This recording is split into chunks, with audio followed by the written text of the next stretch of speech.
Hey everybody, I'm Carla with Race to Walk, and it's been so long since I've done a live stream. Hold on. Thought I forgot to add myself to the stream. So anyway, it's been a minute. I am Carla Alvarez with Race to Walk. This is Hack the Saga, and if you're wondering what this all is, you can go to my website at racetowalk.org at Hack the Saga, and you can see exactly what the story is. This is just a little brief update. My thing on my main channel and ministry site is sharing good thoughts about good words, did Bible studies and book reviews. And anyway, in December 2023, I started seeing a lot of what I discovered were basically a syndicate of online accounts that were putting out a lot of heretical stuff. And I started calling them out. I started getting hacked. I was hacked, nonstop. Not just a lot of stuff that was going on. Called the FBI, tried to report it to the police, nobody did anything. And so almost 2 years ago now, I spent 2 months, and this is in the middle of nonstop hacking. I would write for like 3 or 4 hours, and then they would hack and delete everything I had written. So anyway, I was doing it in the middle of opposition. And on July 28th, 2024, I submitted a 200-page report to the FBI, as well as the Department of Justice, and on their tip site, and also on IC3, which I think is worthless. And I had outlined the things that were going on with me because my platforms were being attacked. An unexpected journal, which at the time I had been one of the founding editors, and it was being sabotaged. There was a counterfeit version of the Dostoevsky issue on the distributors, which I have now found out. This is 2 years later, which I never even got a response from authorities about this. That it was actually, that's weird. No, I guess, okay. I was just thinking about it. Anyway, I found out it was a drop to digital account. Money's going places, so they should have been able to track it. Anyway, there was that, but there were also 46 areas of criminal activity that I could tell that this network, this syndicate, was involved in online. And just outlined it all, explained the whole thing in detail, 33,000 words, with 100 pages of screenshots documenting it, and I submitted that. Okay. So waited, no response at all. And then on August 4th, yeah, it was August 4th, because I did get a response. I had submitted a couple of other things too. On August 4th, hold on, let me see where my screen is. Is it this one? Yeah, no? Okay, sorry. Hold on. Let's see. This is Hack the Saga. But on August 4th, I submitted I started a live stream. This is a message to my stalker because I was still getting hacked and stalked nonstop. And so anyway, 3 hours, and in this 3-hour live stream, I shared a video of obviously faked analytics on my Race to Walk studio, the YouTube studio. And then the next day, all of my accounts get hacked and taken over. So let's keep in mind, I had tried contacting authorities for, it's been 7 months at this point, right? And then I submitted a report and no response at all. And then there's kind of like a pause because I think it was like, they were like, oh, okay, is somebody going to do anything about it? And when they realized that the authorities weren't going to do anything, then they just went whole hog. All of my accounts were taken over. I still have accounts to this day that I have not gotten restored. And it has literally been non-stop every single day since then. And I'm not exaggerating when I say this. When it's literally, maybe Christmas there was a little bit of a lull, but it has literally been nonstop. So long story short, turns out that these accounts that I had seen around me, they were actually people that I knew. And they were people that I knew from Houston Baptist University, now known as Houston Christian University. and also an unexpected journal. I mean, I still cannot wrap my head around the depravity of it and disgustingness of it, that these are people who are literally supposed to be experts in Christianity and the ones that write words for a lot of the talking heads you see in the Christian circles, and they're the ones doing this. Okay, so anyway, that's what this is. And if you go back and you look at that page in Hack the Saga, I'm up to like 80, 81. I have to check to see which episode this is. But I just started streaming about it because nobody was going to be doing it. Since no one was doing anything, I was like, okay, I'm at least documenting what I see. And I'm glad that I did, because let me tell you, there's been so much stuff that's gone on and so many things that I've come across because authorities were not responsive at all, completely blew me off, gaslit me, literally lied to me, not just one, multiple, saying hacking wasn't a crime. And there's just been so much that if I hadn't been live streaming all this time, I would have forgotten half of it. Okay, this is truth. But anyway, so the last time I live streamed was in May. So it's been May 24th, and this has been almost a full 2 months. So this was my last live stream. And if you want to go back and look at it, it's 120 stream keys. So what is that, you ask? Okay, well, I didn't know what that was either, because I've live streamed quite a bit, but I've never live streamed through YouTube's live stream interface. And this is if you want to connect like OBS or something like that, you have to get a stream key. I've always used platforms like StreamYard, and right now I'm using, obviously you can see in the corner, I'm using Restream. So it's super easy. You just connect your account, go into the browser. You don't have to know all the settings. You just, start it and go. But there are other options for live streaming, and on my Raised to Walk account, my channel, what I had discovered before this last live stream, 120 stream keys. Now, I don't exactly know how this all works. It wasn't only on this main channel, the one that had 120. I also found stream keys on my Rumble channel, which I had never created. And I also found it on this new, the new Raised to Walk channel and the new Hack the Saga channel. Just 2 of them, not a bunch. But I think that's how, if you go and look at my Hack the Saga channel page, you can see some of them, I'm literally upside down. They were sabotaging my live streams. So I think that's part of how they were doing it. I don't know. Anyway, but that was the last one that I did. So what have I been doing all this time, if you care?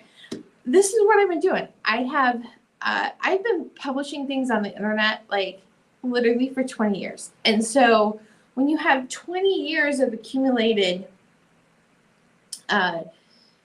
publishing, when somebody goes after it and destroys it, which they have done systematically, and just the level of malice and malignant intent is, I mean, there's obviously something seriously wrong with these people because they're criminals, but, anyway, so it takes quite a bit to restore it. So what I have been doing is I've just been rehabbing my sites. I have literally, over the past 2 years, I have reported and contacted so many different agencies. People talked about it, written like books worth of reports to authorities. And I've spent all this time like, you know what? I'm just going to go and I'm going to get my stuff back in order. So I just started like redoing my sites. My big one I'm going to have to do is my Raised to Walk site, because it's literally, that's the one with my most content. But my legacy marketing site, which is my business, I redid that. I've just been doing different things and restructuring it. And as I was doing this, just getting all of my websites and accounts, and because let me tell you, when they did that complete account takeover in August of 2024, like my personal Instagram account, haven't been able to get that back. But anyway, when I was doing that, I still like have to fight to go through this whole rigmarole just to get control my sites back. So, and my accounts. But that's what I've been working on. But what is the topic today? Well, the topic today is when judgment comes due. And we're going to be talking about this in a couple of different areas. But if you look on my thumbnail, obviously we're going to be talking about a couple of people. Most people will probably recognize one of the people. It's Senator Lindsey Graham. He passed away on, was it July 10th? And then the other person, who most people probably don't know who it is the president of the university that I went to, Robert Sloan. And he passed away on July 4th. So both of these people recently passed. And this is one of the things that, I hope everybody realizes that every single person here that's on the planet is going to die someday. Every single person. This isn't a shock. There was a lot of the articles that talk about Robert Sloan's death. They said it was a sudden death. He had a stroke. And, a stroke is unexpected. You don't know when one's coming, right?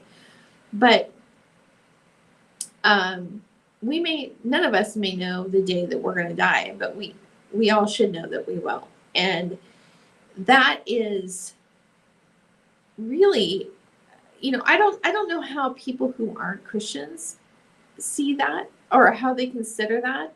The reality is that every single day closer we die. I don't know how people who don't believe that there's a God and an eternity, I don't know how they reconcile that. Or maybe they don't. Maybe they just figure, okay, I'm here. I'm going to do whatever I want, however I want, what seems best to me. And then that's that. I don't know. I don't know what the reckoning or the reconciling is. But as Christians, this is our statement of faith, right? That Jesus came, he died, and he rose again.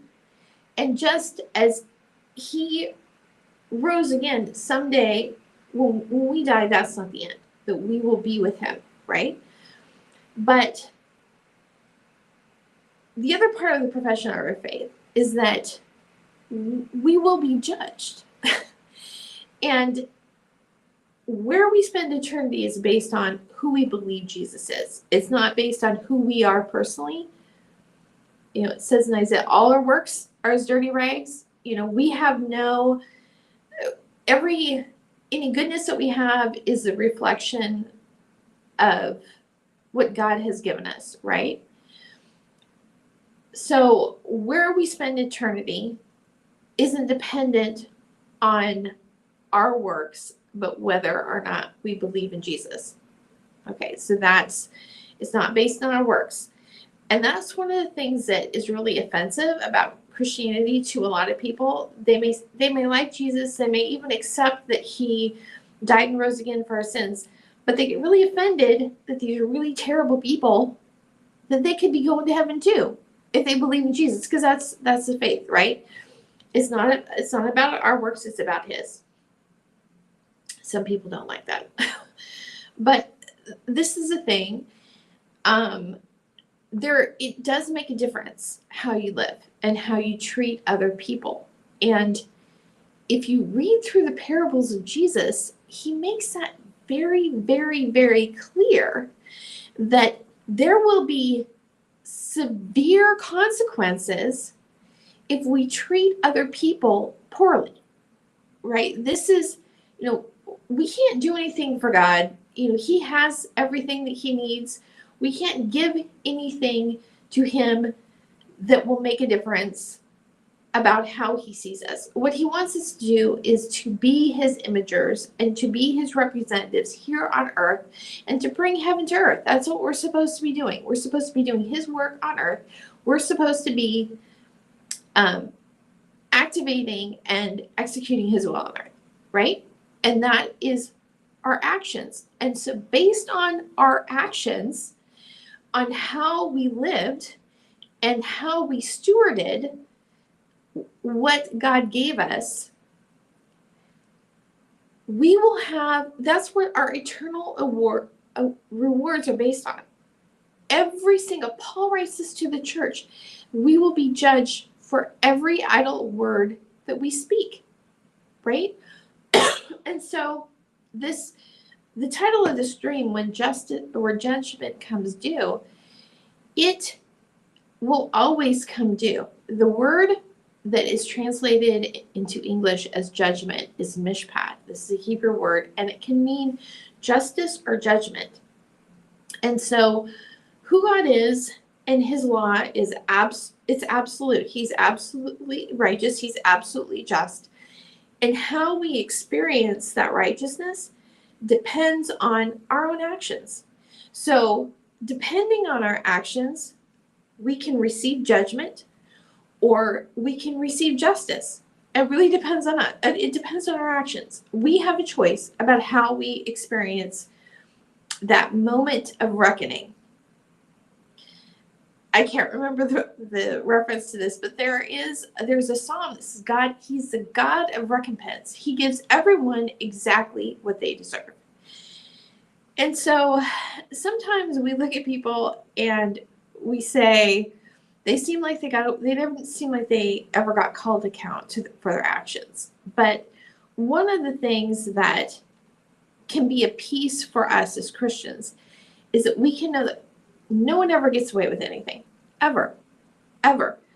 There is when people who are involved with the law, whether they're judges, whether they're police officers, whether law enforcement agencies, you are literally not only ministers of peace, but you are administering grace. Because when you come to somebody and you stop them in their wrong actions, that is a moment of grace, because they have an opportunity to have their reckoning here on earth, right? It's grace to have to deal with your wrong actions here in front of man, rather than having to wait and have God bring judgment to you on Judgment Day. It's 1 John 1:9. If we confess our sins, he's faithful and just to forgive us our sins and to cleanse us from all unrighteousness. But we have to confess them. If we're holding on to them, we're still going to experience a judgment for them. People can disagree with me about that. If you don't like what I have to say, that's fine. You can leave a comment. We can have a conversation about it. But it's a confession. It's a confession and the repentance of it that allows the blood of Jesus to wash away the sin. Okay? So you may not think that there's a lot of similarities between the lives of these two people, Lindsey Graham and Robert Sloan. If you do a Google search for stories about Robert Sloan, pretty much all of them that you find now are going to be complimentary. He was the president of Houston Baptist University. They changed the name to Houston Christian University a few years ago. He was a president for 20 years. He was a pastor of churches. I think he wrote books. I don't know. He was president of Baylor before Houston Baptist University. And then we have Lindsey Graham, who's a politician, and there's a lot of controversy about him, because he was originally somebody who was a staunch Republican. I would say originally a principled Republican. So maybe some people don't agree with that, and then he flipped. He basically decided he was going to back up whatever Trump did, even backing him after Trump incited an insurrection. So there's a lot of conflicting opinions about Lindsey Graham. And I will just say, the past few years, the 2 years, I really haven't paid much attention to politics at all, because, I've been dealing with jackasses who have been hacking me. But let me find it. Yeah. Here's an article on Politico when I post this article, what I'll do on my website at racetowalk.org when I get to it, I'll have the transcript of this live stream, and I'll also include the links to these articles so you can read it if you want. But there, Lindsey Graham, a politician in full. And this is a pretty charitable article, I think, the way they present his maneuverings. This is a thing. When you read this, he had, how do I want to put this? His north was not truth. His north was political expediency. And I just, I personally would not want to answer for some of his decisions and the choices that he's made before God. I personally would not want to. I mean, he can have a conversation about Jesus with that, but I just would not. But that's the thing.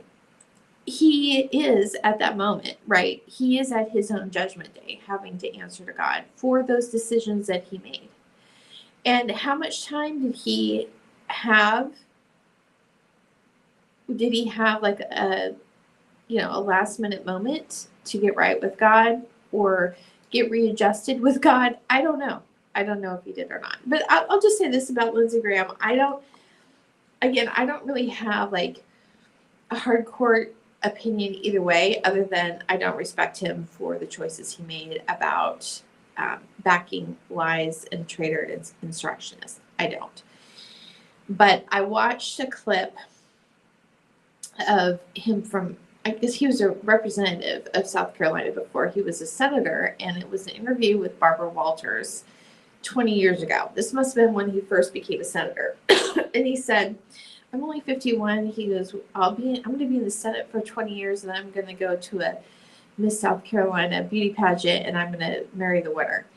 And it was almost, and he just kind of, I don't know, you have to watch the clip because it doesn't really sound the same as the way he said it, but he's just very charming. And Barbara Walters laughed, and you can see why he kept being elected, because he does just have that, his Southern gentleman charm. He's just a very charming person. I've read accounts of people who know him, who parted political ways with him later, but they still like him as a person. I mean, he's just a very likable, charming person.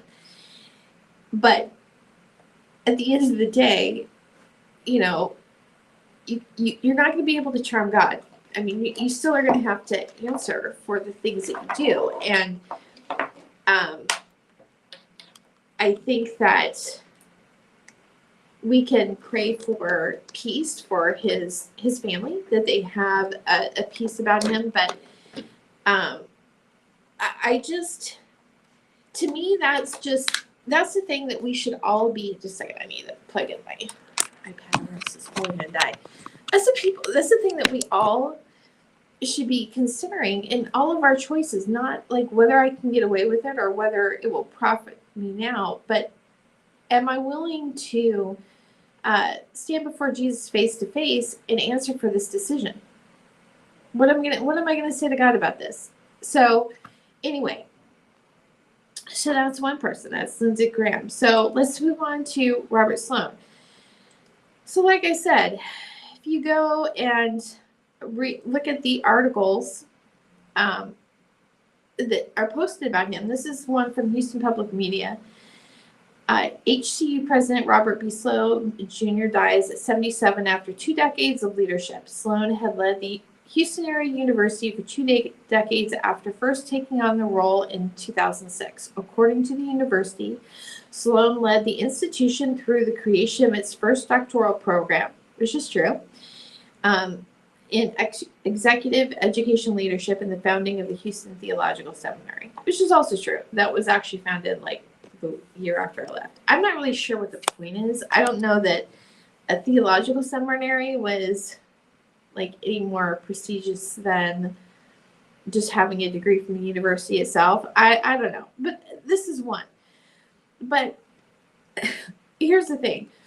What's this next one? Let's go to this one. Oh, this is his website. You can go to his website, robertbsloan.com. And, he was a fiction writer. He was at, yeah. He has a little blurb about Houston Christian University. Under Dr. Sloan's visionary leadership, the university is experiencing unprecedented growth as he and his administrative team work to implement the goals or pillars in HU's vision, the 10 pillars of 2030 Houston's vision and core convictions. Okay, let me just say this. I started at my first semester at HBU, which was then known, was in fall of 2015. At the time, they had a Pillars 2020 vision, and that was they wanted to have 10,000 students on campus by 2020. I think at the time they had about 2,500, 3,000 people, something like that. I just looked this up because they were like, oh, he get like this massive growth. They're at 4,900. This is their third run of this vision, right? He had it when he started at HBU back in 2006. It was still going on at 2015. Then it was 2020. Now it's 2030. They still haven't hit it. Okay, so let me just get into some of the issues that I have with HBU.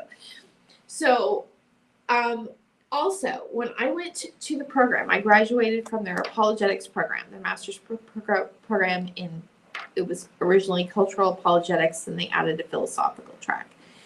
It was basically founded by John Mark Reynolds when he was a provost at HBU, and Holly Ordway was the one who developed and designed that program. From what I've been told and the things that I directly know,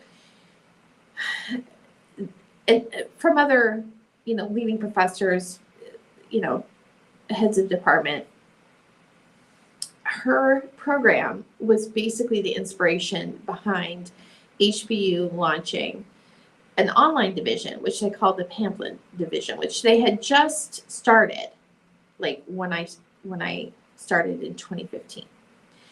So here's the thing. If you have a program that is unique and just an excellent program, like the one that Holly Ordway created with the apologetics program at Houston Baptist University, this is what you do. You go to that person who started this amazing thing and you say, wow, this is a really amazing program. We want to duplicate this and we want to have more amazing programs like this. What did you do to make this so successful? That's what you do. It's not just recognizing a successful that, oh, wow, this is working. You go to the person who made it work and you ask them how they did it, okay?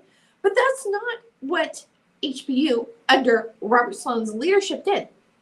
From what I've been told, they went to Holly Ordway and they told her basically she had to dumb down the curriculum, and when she pushed back about it, they demoted her and they brought in Phil Talon. So Phil Talon happens, go back and watch my Hacked the Saga series. He happens to be the person who was part of stealing my work. And not only stealing my work, but hacking my accounts. So anyway, and let me just say this. If anybody has a problem with this, this is documented fact. Not only documented fact, but reported to multiple authorities, including the Salem Police, the Department of Justice, the FBI, and IC3. So I'm just not making stuff up. You have a problem with me speaking the truth, then hey, you can come and talk to me about it or contact me in any way you see fit. And then we can have a discussion about these truths, these facts, because you don't get to erase things that make you look bad, because this is what has been happening. So anyway, this happened under Robert Sloan's. Okay, also the first semester that I was at HBU was the last semester that they had 16-week semesters. After that, they switched it to 8-week quarters. And before, adjuncts would have to teach, or professors would have to teach 3 semesters in a quarter. Afterwards, they only taught 2 during per 8 weeks. But as somebody else who taught another university said, it was a way for them to get 25% more work for the same amount of pay. So, you cannot, the amount of reading and comprehension that's required for that program to do it as it was when Holly Ordway, how she created it, you can't just stuff it in 16 weeks. The only class that I ever took that truly was the same as when it was under 16 week was Mike Lacona's on scripture and apologetics, and he literally just condensed his units Monday through Wednesday, Thursday through Saturday. All the rest of them, content got cut because you just cannot take it all in, absorb, and be able to output at the same level. You just couldn't. So anyway, that was my direct experience that I saw. And what I had seen from just, other people in class and, being at some of the conferences, not only did they basically push Holly Ordway out and bring in Phil Talon and, basically make it less rigorous than it was under Holly Ordway, but there was a lot of pressure to change the course to fit the, the online delivery platform. That's not the way it should work. That's completely backwards. You should adjust the platform to fit the course, to fit the curriculum. That's the point. They want to have something that just go in and spit stuff out. So anyway,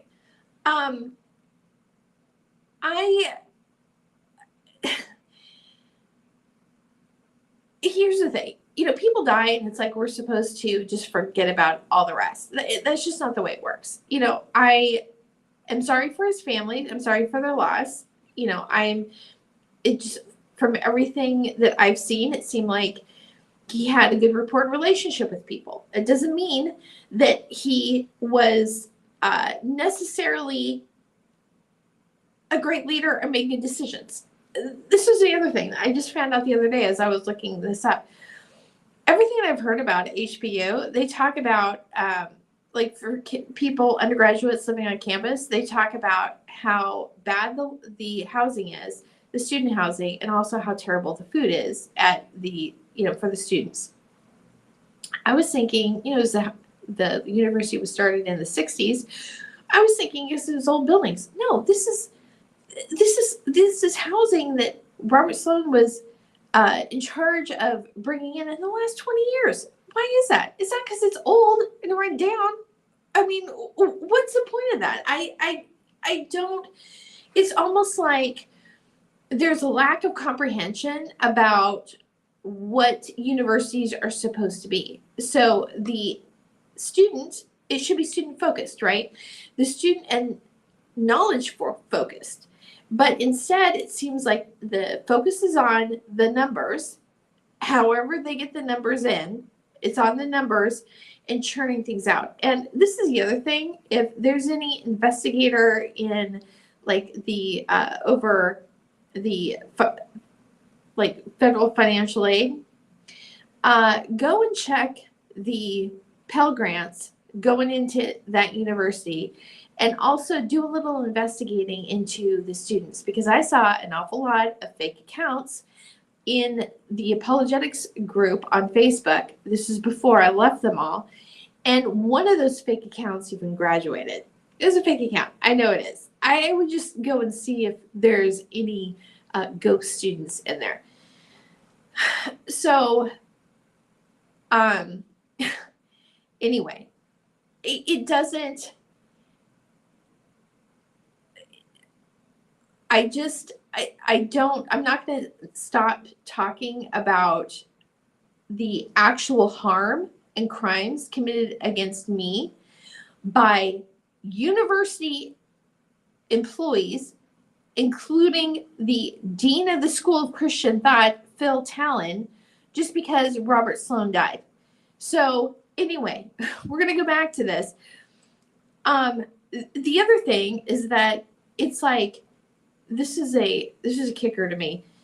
So this is when he was at Baylor. He was basically, it was such a toxic environment under him that he basically got pushed out. He was a president, and then he got moved down to chancellor. I don't know whether that was a thing to save face or something, because it just said he doesn't have any administrative role, so he still had a position, but he wasn't doing anything. And then he went to HBU. But it was so bad and so known in higher education that this is in February 2025. This is actually an article in the Harvard Crimson, which is their newspaper, newsletter, whatever, that is comparing a controversy that they were having at their university to the complete dumpster fire at Baylor when Sloan was there. So earlier this month, Baylor President Robert B. Sloan Jr. resigned after 2 faculty votes of no confidence. Many of the accusations that accompany these votes mirror the verbal darts that professors threw at University President Lawrence H. Summers in the faculty meeting last Tuesday. So, I mean, it's like Harvard is comparing their controversy to the debacle that was at Baylor when Sloan was in charge. Okay. And then this is in the Christian Century, same thing. He's Baylor University President Robert Sloan will step down June 1st, ending one of the stormiest periods in the school's 100-year history, admitting he was a lightning rod by pushing for ambitious growth at the Waco, Texas campus. Sloan said he willingly accepted the post of chancellor. So they give him a post because he's causing, I don't know what the deal was with that, but anyway. So, what is going on? Okay. I don't know why this is not showing. Let me refresh and see what happens. But anyway, this is an article. Again, I'll have this on my website. Here it is. This is an article on ESPN. This was during the same time when there was all the drama about him, basically getting pushed out. There was also drama about some sort of basketball thing. Sloan has been criticized for being unaware of major NCAA violations in the men's basketball program, which were uncovered after a player, Patrick Dennehy, was killed in June 2003. The scandal brought down both basketball coach David Bliss and athletic director Tom Stanton. Anyway, so there was a lack of oversight there. I don't know what that was about. It was just something that I came across. But this is Phil Talent. Okay, so this is a person that I found his HCU email address in the unauthorized Google Family group that had been hacked onto my main business account. Okay, so they had stolen all my work. They were impersonating me personally as well as my businesses, and I had been to all these, all these authorities and get nothing, no help whatsoever, until finally a year ago, I discovered this family group, and I was like, oh, okay, this is how they were still getting into stuff, even though I changed passwords and everything. They literally had an elevated access over my account, so every single thing that I did, they knew where I was. They had access to my emails, my photos, all of this, my Google Drive. They were literally running like whatever crime ring they had going on, this plagiarism ring, out of my Google Drive. I mean, I know who was involved in it, who else was involved in it, because I have the email addresses that were shared to. I mean, anyway, so I reported this. I filed a police report with the Salem police, and there's all this other stuff going on too, but I thought this should be simple and easy because it's cut and dry. They don't have to go track somebody down. This isn't ambiguous. I have the screenshot of the emails on this. I didn't even know family groups were a thing. Okay. I can't even remember how I came across it. Just happened to come across it. And then I took screenshots of it all, and then so I had it documented, and I filed a police report in October of last year. So on October 6th, I said that this is easy, right? This is easy. And the police officer, well, I don't know if there's any crimes that have been committed here. And I said, well, he said, I'll have to check. I said, well, I have checked. They are crimes. So, and I never heard back. I also, in December, after my phone was stolen, I did another police report. I mean, it's like, anyway. But I also sent the same information about his involvement, about the people that I believed that were involved, and I gave them their name, their email address, all the information I had, who they were, how I knew them. I also contacted HCU and talked to the head of security there, and I sent it to him. And because this is what the Harris County Police had suggested doing. So anyway, this is what is today. Today is July 17th, 2026.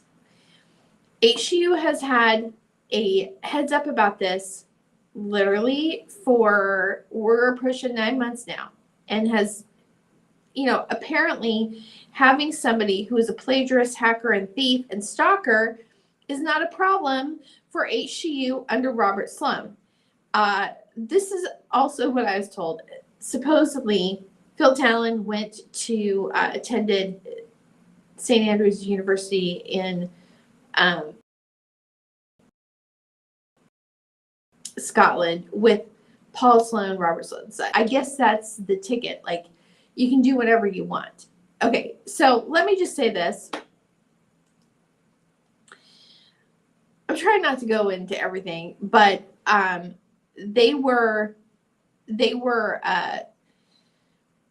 stealing content from, not just from me, from a lot of people, building these AI models off of them, and not just one big one, but like individual ones. So they had unique voices, and they were running these content agencies for a bunch of different Christian, authors, influencers, things like that, as well as, creating their own like videos and stuff generated from all the stolen content. They had mass amounts of these fake accounts, right? And they had government contracts for promoting on social media. And some of the accounts they were promoting were government accounts, like the FBI.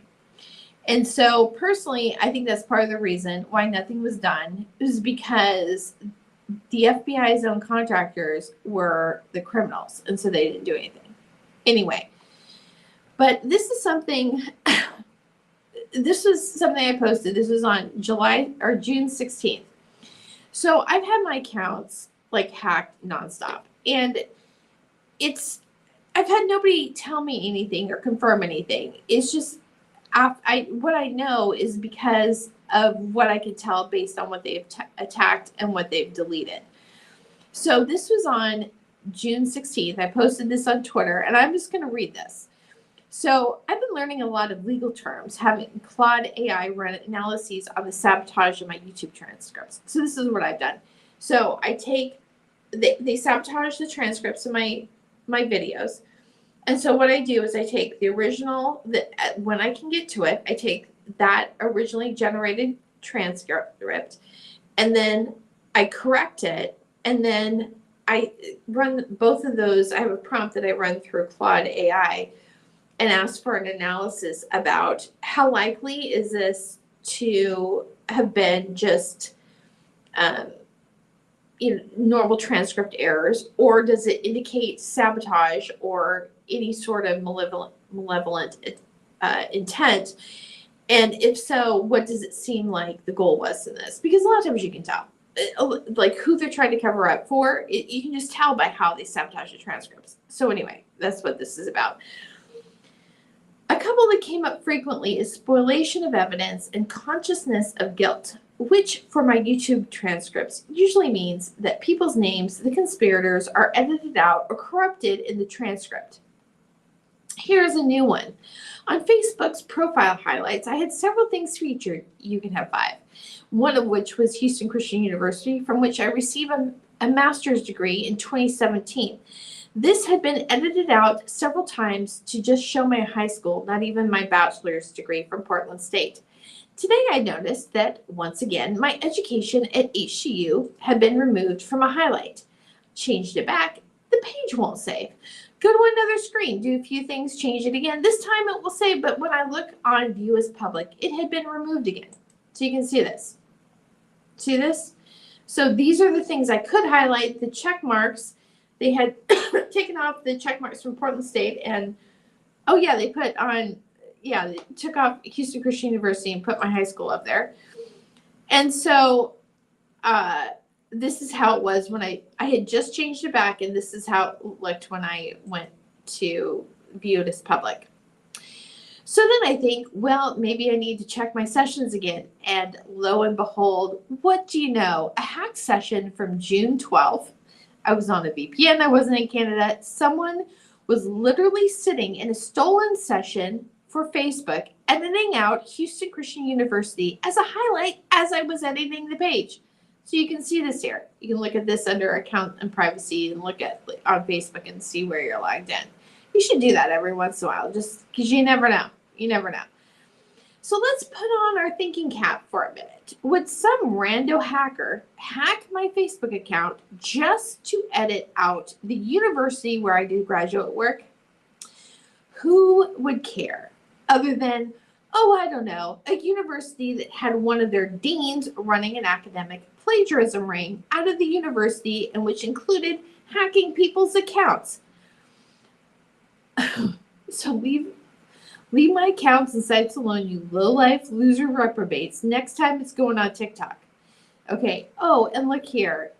More PR crisis from the know-nothing idiots that you have on retainer, Houston Christian University. What is this? The schema for my personal site and my Scrivener project. Anyone notice that blank line and what's missing? Oh, yes.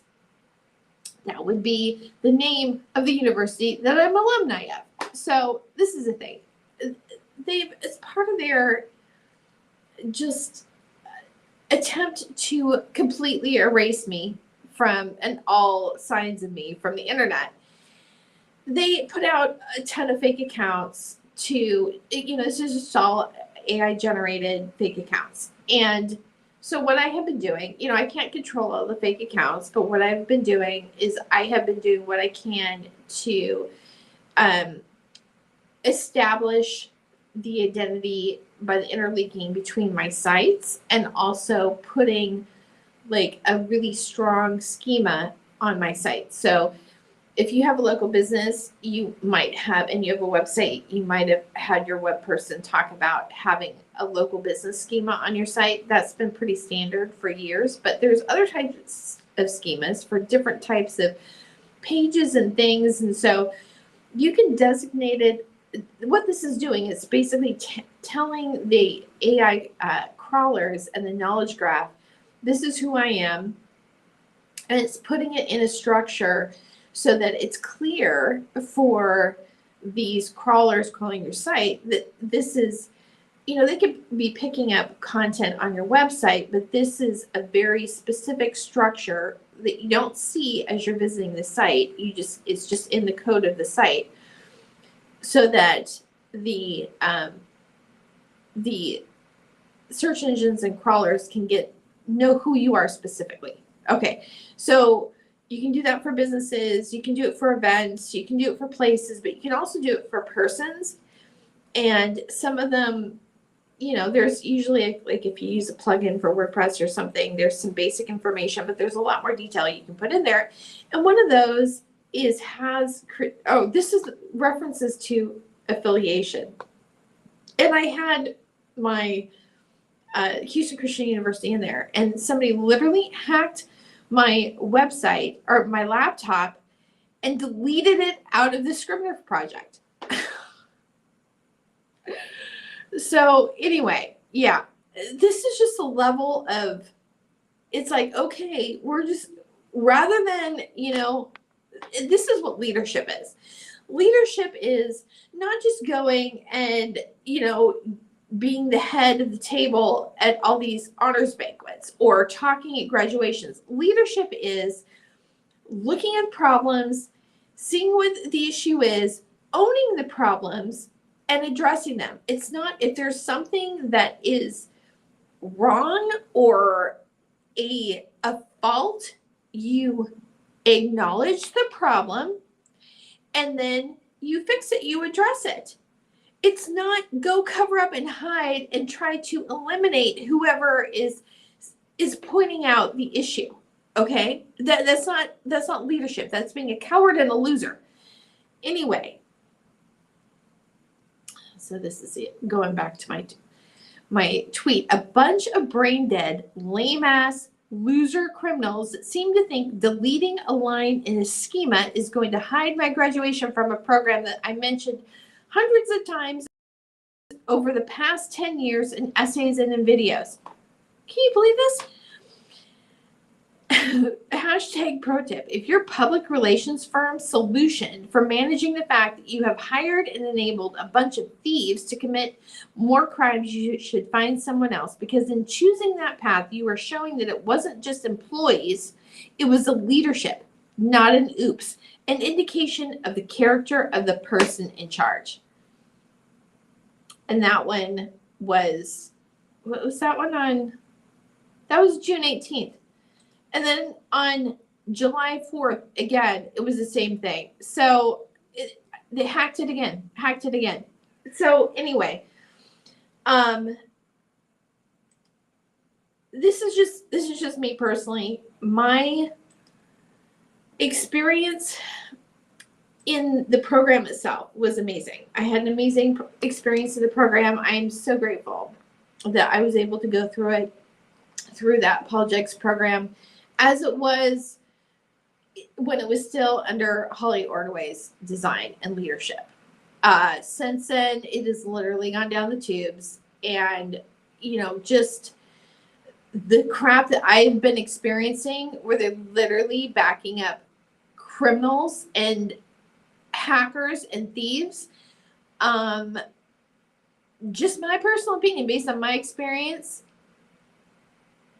I mean, this is sad. I mean, there were other professors there that I really, respect. But if this is a reaction, if this is a response to the uncovering of a criminal in their midst, is to attack the person who is the whistleblower, I don't even know. Anyway.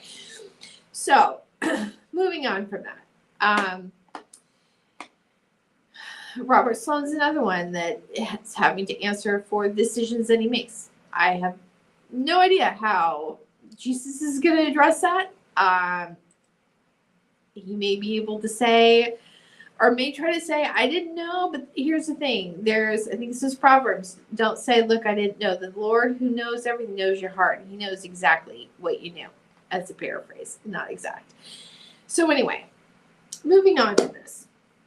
The last few times I've live streamed, I have shared that I sent an email to the people who had been on the board when I resigned in August of 2024. This is a list of the people. I sent it to the general email for an unexpected journal.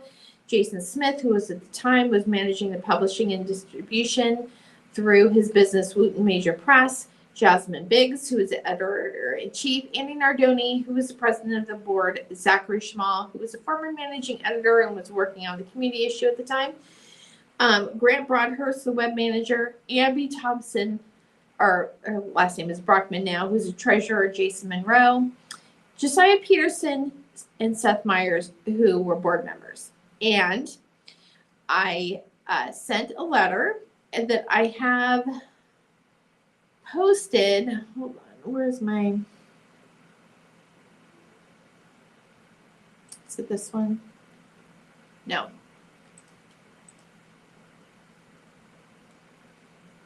Trying to find my. Yeah. Okay. just posted on my website. We go to thealvarezes.com. This is my main site. And if you go to Notice to AUJ, I have the letter that I posted there. And the reason I did that is because I didn't want there to be any confusion or anything. I sent this on April 12th, 2026. I have gotten no response. The only response that there was that the very next day that I found a whole new slew of basically crap posts on Scribd that had plagiarized some of my essays, and the intent of that is to bury my work, right? They 2 times tried to send out, impersonate me using my email, hacking through my laptop and sending out on an email address that I had asked them to respond to. And since then, they've tried to do that again. So this is just an FYI. I have not received a single response from anyone.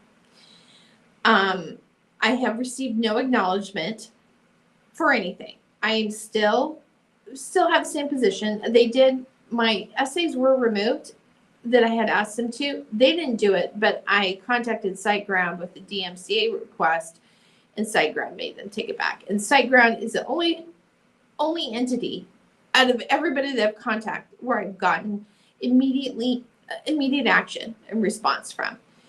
So I have received no contact from anybody.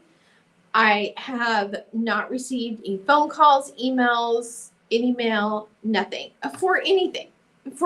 So if anybody's trying to mail me something, I have a P.O. box that I've been including on all my correspondence, P.O. Box 13 in Salem, Oregon, 97308. I haven't received anything. So if you've sent me something and I haven't gotten it, I don't know if somebody's stealing it or the post office isn't delivering it. So you can go talk to the post office at the Salem post office.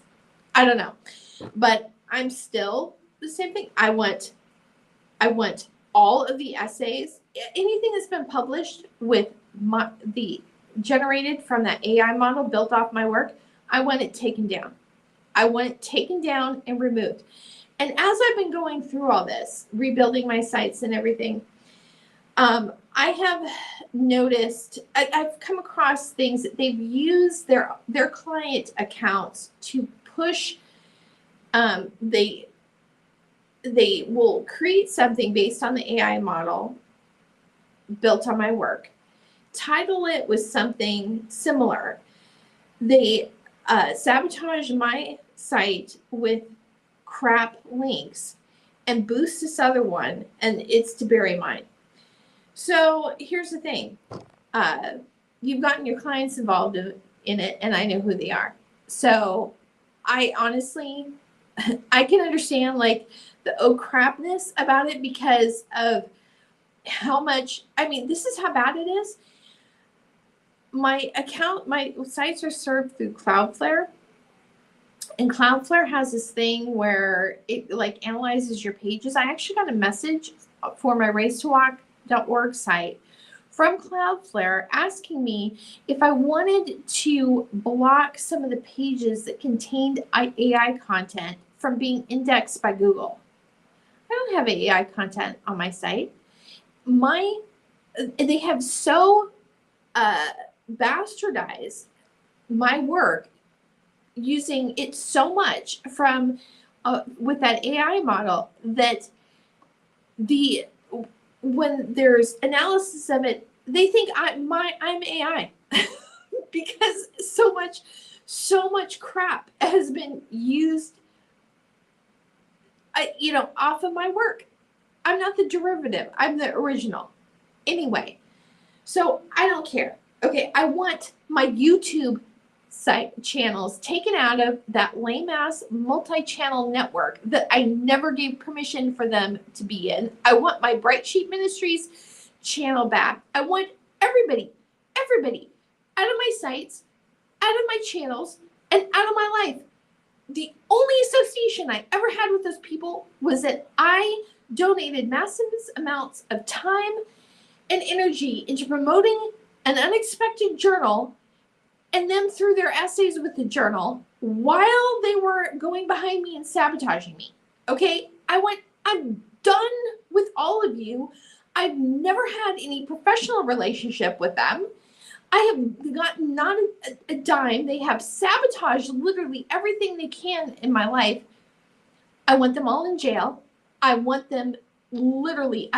every single piece of content that was ever created from the taken down. I never gave permission for any of it. So anyway, that's where it's at. I'm going back and I'm continuing to work on my sites. So here's the thing. This is new since the last time that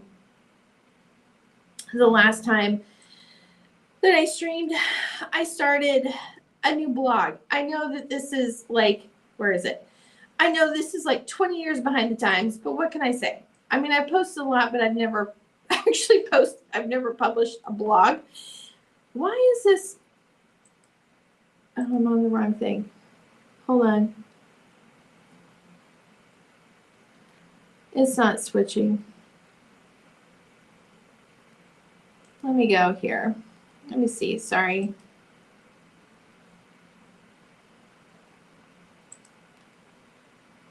I'm going to replace this.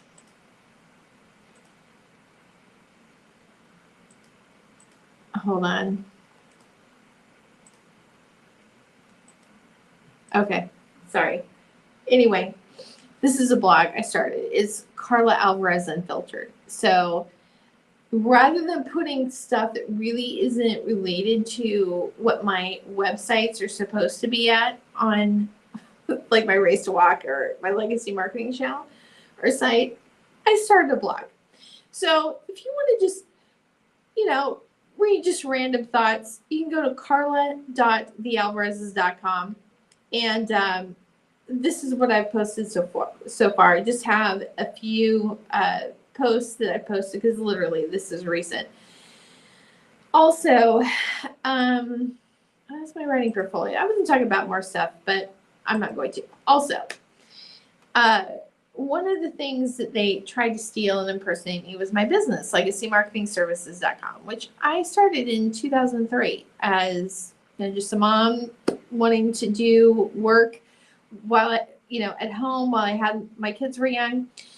And so I do basically like a outsourced marketing department for small businesses. But one of my big things that I've done is I've done a lot of writing for people. And anyway, my little 250th anniversary special for America's 250th anniversary is $250 for the 250th. And so you can save $100 on either a press release or a narrative spotlight for your business or for your brand or for you personally if you want to. And that is a special offer that I'm having up until it ends on July 25th. So if you'd like to take advantage of that, just go to my website and just schedule a time. We can talk about what it is that you want to do and what to promote. The other thing too is if you don't have something that you want to get out like immediately, like before the 25th, you can take advantage of this offer by the July 25th. So what is this, about a week? And you just want to make sure that we're talking and having it written before the end of August, because I don't want to have like these things like going around and laying out there for months and months. So anyway, if you have something that you want to talk about, promote, whatever, again, this is a special up until July 25th, and that's on my website, legacymarketingservices.com. And you may say, well, we have Facebook, we have whatever. Yeah, I did too. And they basically sabotaged my over decades. I mean, Race to Walk I had started in 2013, and they completely sabotaged it. They hijacked my LinkedIn page for Legacy Marketing Services that I started in 2014 and wiped every single account. You cannot put your faith and all your eggs in the baskets of these tech platforms that can be taken over, hijacked, whatever. What has been made really clear to me through everything that I've been going through is that you have to continually talk about who it is that you are and your own brand, and really be aware of the information that's going out there about your business or brand, right? Because there's so much. I hope I never see anybody else that is under heavy attack as I have been. But I know that I'm not the only one, because as I've been going through this, I've seen other people. That are people that I know, that there's basically a doppelganger hyena that has been created through these fake profiles and fake information to basically be a parasite and siphon off the real person's authority and brand. So it's even more important than ever to really be the one that is in control, and managing the information that's going out there. Don't just depend on social media. You want to make sure that your site is structured properly, that you're putting out relevant information, that you have information out there that the search engines can build an accurate profile about you, because you can control what you manage yourself on your site and what you put out, and you have to have that in place first before you can really start combating any malicious information that's being put out there. So anyway, that's enough for today. I'm still, like I said, most of the stuff that I've been doing, I've just been rebuilding everything, starting it from the ground up, starting it from scratch, and just making sure all of my platforms are clean as much as I can. I mean, it's like, that's the thing about social media. It's like, you don't control it. So anyway, and some of these bad actors have an elevated access that you don't have access to. That's a whole topic for another day. So anyway, that's what's up for me. This is what's been going on with me. And I'm just going to call it a day. And if you haven't already, go to racetowalk.org, hack the saga, and subscribe to my newsletter there, and keep updates, or go to my business site, legacymarketingservices.com. Wherever you want to follow me, I'm a lot of places, but my main website, my little home hub, is thealvarezes.com, and that has links to it all. So anyway, thanks for watching, and I'll talk to you later.